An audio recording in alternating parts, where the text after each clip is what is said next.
윤영장 친 공수처장 정체 위장 침투한 좌파였다.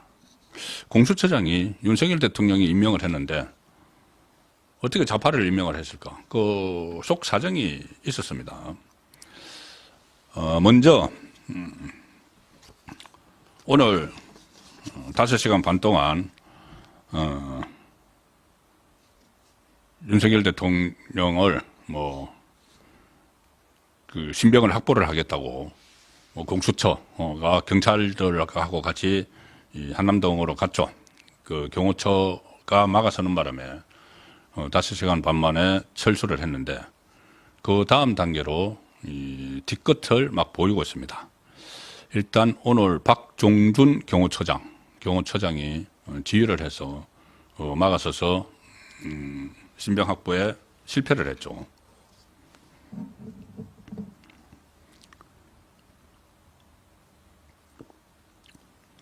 그러니까 민주당이 먼저 오늘 정진석 대통령 비서실장, 오늘 그거 딱 끝나자마자 민주당이 정진석 대통령 비서실장, 신원식 국가안보실장, 박종준 대통령실 경호처장을 비롯해서 8명을 또 내란 혐의로 공수처에 고발을 했다. 공수처. 제가 지금 말씀드릴 공수처에 고발을 했고, 공수처가 이끌고 있는 공조수사본부도 윤석열 대통령에 대한 체포영장 집행을 방해했다. 이러면서 박종준 경호처장을 입건을 해버렸습니다. 아예 입건을 해버렸습니다. 바로 끝나자마자. 이렇게 이야기를 합니다. 공수처 쪽의 공조본이 오늘 윤 대통령에 대한 체포영장 집행에 착수했으나 경호처의 위법한 공무집행 방해 등으로 완료하지 못했다. 그래서 특수공무집행 방해 혐의로 입건하고 내일까지 출석을 요구했다. 바로 내일 출석해. 경호처장에게. 오늘 우리 들어가는 거 막았으니까. 경호처장은 경호처법에 따라서 막았죠.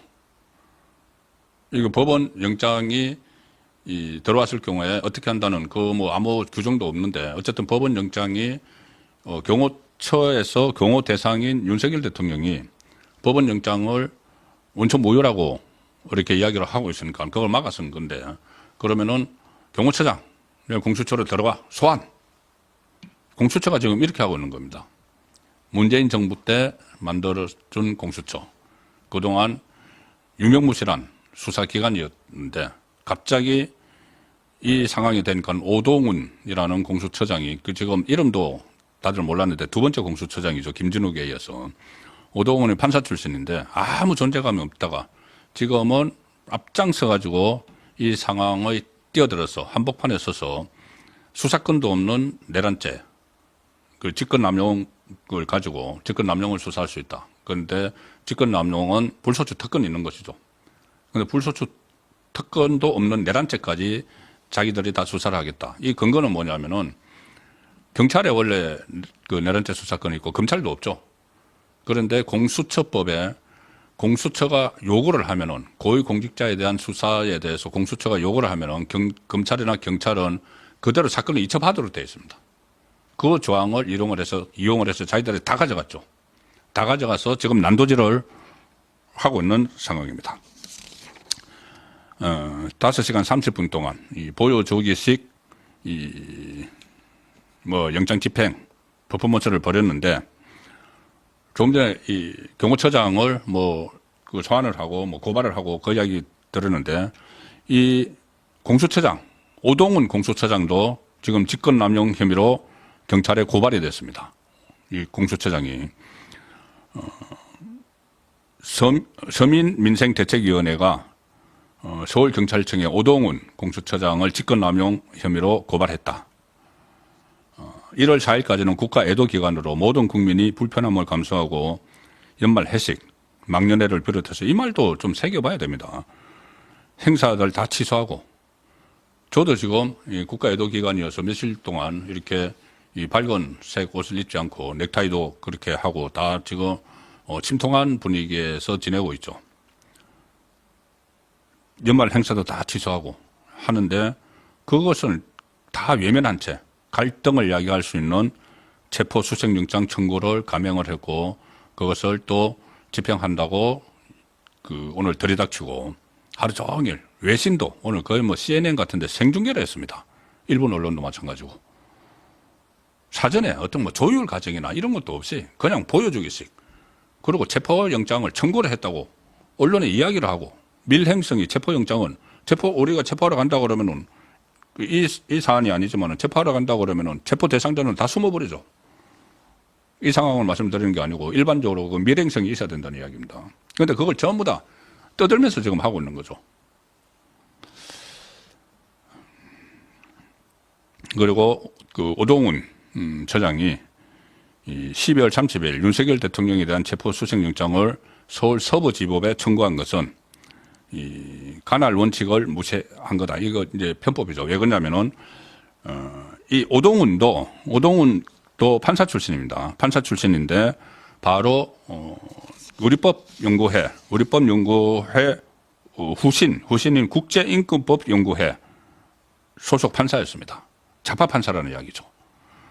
2013년부터 2017년까지 국제인권법연구회는 김명수가 전 대법원장이 회장을 했던 데고 우리법연구회 후신인데 그때 왜 서부지방법원에 했느냐? 거기 우리법연구회가 2명이나 있었죠. 이 정계선 이번에 헌법재판관 된 그 정계선이 서부지방법원 법원장인데 거기가 우리법연구회 또 회장 출신입니다. 우리법연구회 회장 출신이고 그 밑에 이 영장을 발부를 하면서 뭐 형법 110조와 111조는 적용 안 돼. 이렇게 이상한 해괴망측한 그 영장을 발부한 사람도 이순형 판사, 우리법연구회 출신입니다. 그러면은 서부지방법원에 우리법연구회 출신이 2사람이 있으니까 우리법연구회의 이 후신인 국제인권법연구회 소속이었던 오동훈 공수처장이 자기 동료가 있는데 좌파 판사 동료가 있는 그쪽으로 신청을 한 거죠. 그래서 제가 위장침탈 좌파였다. 왜 위장침탈이라는 표현을 쓰냐면은 아니 이렇게 이야기합니다. 아니 그 윤석열 대통령이 임명을 한 건데 그게 왜 좌파야? 그렇게 하는데 제가 지금 찾아보니까 윤석열 대통령이 어쩔 수 없이 임명을 한 측면이 있습니다. 뭐냐면은 당초에는 김태규 지금 판사 출신이죠. 방송통신위원장 직무대행을 임명을 하려고 했는데 야권이 맹렬히 반대해서 김태규가 아주 저돌적이죠. 최근에 여러 장면에서 보셨다시피. 그래서 반대를 해서 무산을 했는데 이제 그 추천위원회에서 와서 2명 중에 한 사람을 추천을 해야 되는데 한 사람은 검사 출신. 검사 출신은 아무래도 윤석열 대통령이 검찰총장 출신이니까는 좀 부담이 돼서. 그래서 그는 판사 출신 이 오동훈을 임명을 했는데 둘 중에 하나를 선택을 해야 되니까.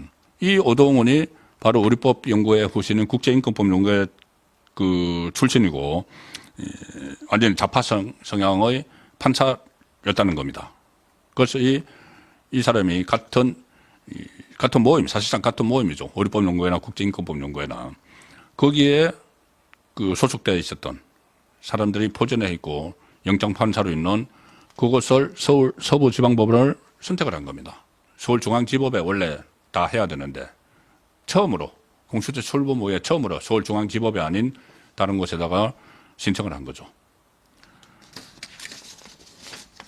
그리고 이 오동훈은 그때 인사청문회에서도 이런저런 사적인 논란도 많았던 인물입니다. 사적인 논란이 있었는데 이 배우자가 오동훈이 대표 변호사로 있던 법무법인 금성에서 5년간 실장으로 일했다. 배우자를 자기 법무법인에 5년 동안 실장으로 일하게 해서 송무 지원, 운전 업무를 하면서 급여로 2억여 원을 받도록 했다. 그리고 딸에게 재개발 지역 땅을 부동산 가격이 오르기 전에 편법 정리했다. 이런 의혹들도 그때 인사청문회에서 나왔습니다. 고위공직자 비수사처는 고위공직자들의 비리를 정말 감시하고 또 수사를 하는 것이죠.